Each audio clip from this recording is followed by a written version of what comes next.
दोस्तों नमस्कार।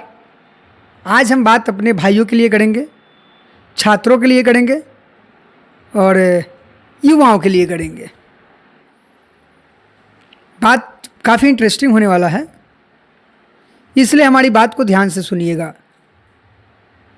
अभी हाल फिलहाल एक काफ़ी वीडियो छाया हुआ है, जिस वीडियो में आप देख रहे हैं कि मनीष कश्यप ने बीजेपी से इस्तीफा दे दिया है।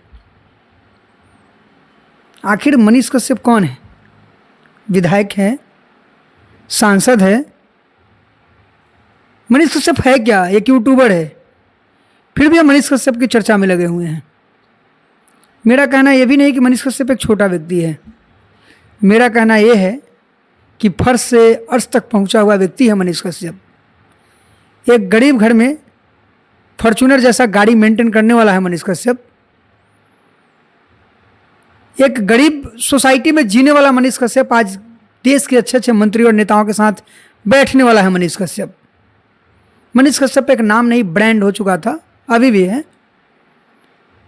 लेकिन ऐसी क्या स्थिति है भाई कि इतना बड़ा नाम मनीष कश्यप पीएमसीएच में लात खा जाता हो, फिर भी उसके कोई नहीं पूछता हो।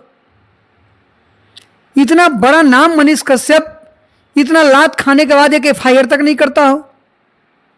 सोचिए, अपने से जानिए पराये का हाल और पराये से जानिए अपनों का हाल। तो मैं उन युवाओं से पूछना चाहता हूं कि भाई, जो मनीष कश्यप अमित शाह के साथ, जेपी नड्डा के साथ, सम्राट चौधरी के साथ, भोजपुरी गायक मनोज तिवारी के साथ, विजय सिन्हा के साथ, यानी बीजेपी के धुरंधरों के साथ बातचीत करता हो, साथ में फोटो लेता हो, पार्टी का स्टार प्रचारक का काम करता हो, उस मनीष कश्यप को पीएमसीएच में एक छोटा सा जूनियर डॉक्टर मार लात के सुता देता हो और एक एफआईआर तक नहीं होता, उस पर कोई एक्शन नहीं होता हो। सोचने वाली बात है कि जब आप फर्श से अर्श तक जाते हैं, फर्श से अर्श तक की सफ़र तय करते हैं, तो छोटी छोटी चीज़ों को बहुत फेस करना पड़ता है। वो आपके साथ भी होगा। अगर फर्श पे रह गए तो वहीं पे लिपट लिपट के मर जाएंगे, समझ में नहीं आएगा। थोड़ा सा उठने की कोशिश करेंगे, अपलिफ्ट करेंगे, तब समझ में आएगा कि कौन कौन सी बाधाएं आती है।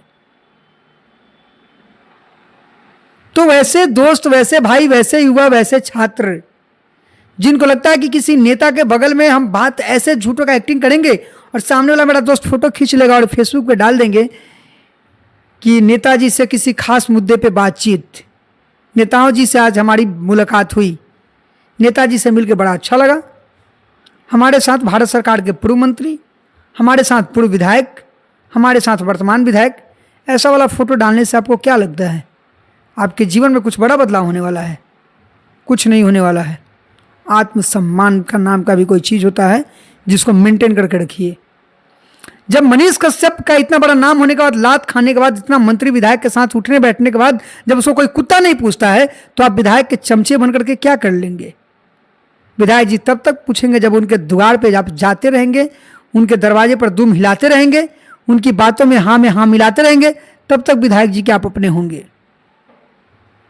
जिस दिन विधायक जी के खिलाफ आप एक वर्ड बोल देंगे ना, विधायक जी उस दिन से आपको नहीं पूछेंगे।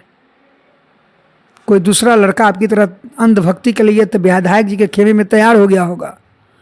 आप ऐसे पोस्ट करते हैं, आप भाई का बर्थडे विश नहीं करते हैं, लेकिन विधायक जी के बेटा का बर्थडे ऐसे विश करते हैं जैसे लग रहा है कि वो आपके घर का खर्च उठा रहा हो। थोड़ी सी शर्म वाली बात है ना। हमने एक पोस्ट डाला था और हकीकत भी है कि एक बार हम और नेताजी साथ खड़े थे। हमारा पढ़ाया हुआ छात्र नेताजी को पैर छू के प्रणाम किया और हमको बोलता है प्रणाम सर, ऐसे। इस दौर को देखने के बाद समझ में आता है कि किस तरह से अंधभक्ति आप करने में लग गए हैं। एक शिक्षक को चाय उठाने के लिए कहा जाता है और एक क्रिमिनल और गुंडे और नेता को चाय उठा के दिया जाता है। यही समाज है क्या? और इस टाइप के समाज में आप चाहते हैं कि आपका बच्चा बहुत धुरंधर और वीर बने? कभी नहीं होने वाला है। हम चाहते हैं कि आपके अंदर अपने लड़ने की क्षमता होनी चाहिए, आवाज़ उठाने की क्षमता होनी चाहिए और कैरियर के प्रति काफ़ी डेडिकेटेड होना चाहिए। हम ये नहीं चाहते हैं कि आप नेताजी के साथ फोटो खींच खींच कर डाल कर अपनी पहचान बनाने में लगे रहें। उसको चाट के पहचान बनाना होता है। और हम कहते हैं कि जो आप करेंगे, लोगों को बताएंगे, ज्ञान बांट के पहचान बनाने की अलग ही मुकाम होती है भाई साहब। मजा आता है। एक अपना दौर जब होता है तो लगता है कि गजब हो रहा है। शार्प माइंडेड रहिए, बात तौल के बोलिए। हमने कल पोस्ट डाला था कि हमको दल से नहीं दिल से जोड़िएगा। मैं किसी विशेष दल की बात करने वाला नहीं हूं जीवन में, क्योंकि हमारा खर्च कोई दल नहीं चलाता है, हमारा खर्च हमारा छात्र चलाता है। मैं छात्र हित की बात करता हूं। मैं वैसा लाइन बोलूंगा जिससे हमारा एक छात्र भी इस बात को अनुकरण कर लिया, उसके जीवन में बदलाव आएगा और हमेशा हमको अपने दिल में जगह देके रखेगा। आप कितना भी बड़ा कुछ कर लीजिए, हमारी बराबरी करने के लिए आपको हमारी तरह कुछ करना होगा, हमारी तरह सोच रखना होगा भाई साहब। कोई नहीं, आप कर रहे हैं, आपका अपना काम है, लेकिन मैं हाथ जोड़ के अपने भाइयों से अनुरोध कर रहा हूं, युवाओं से अनुरोध कर रहा हूं, छात्रों से अनुरोध कर रहा हूं कि चमचा बनने से बचना पड़ेगा, नहीं तो यूज हो जाइएगा, बाद में अफसोस होगा, खुद पे घिन आएगी। इसलिए मैं न्यूज मनीष कश्यप का तो बताया ही आपको, लेकिन हम कहें कि उससे आप संबंध जोड़ लीजिए, उससे आप अपने आप को रिलेट कर लीजिए कि आप एक गरीब घर के लड़के हैं, आपकी पिताजी मजदूरी करते हैं, आप भी मजदूरी करते हैं, आप 2 वक्त की रोटी जुटाने में लगे हैं, और साथ ही साथ आप अगर अपने आप को चाहते हैं कि हम किसी नेता के साथ फोटो खींच करके बड़ा नेता बन जाएंगे, जीवन में कभी संभव नहीं है। उसी फर्श पर लिपट लिपट के मर जाएंगे और आपके ऐसा लगता है कि आपकी लाश को तिरंगा मिलने वाला है, आपकी लाश को सलामी मिलने वाला है, आपके दाह संस्कार में नेताजी आने वाले हैं। आपके क्रियाक्रम में नेताजी आएंगे, क्योंकि उनके न्योता करने से उनको वोट मिलने वाला है। अगर न्योता करने पर आप वोट देना बंद कर देंगे तो आपके क्रियाक्रम में भी नेताजी आना बंद कर देंगे। इस बात को ध्यान कौन रखेगा मेरे दोस्त? आपको रखना पड़ेगा। धन्यवाद, नमस्कार।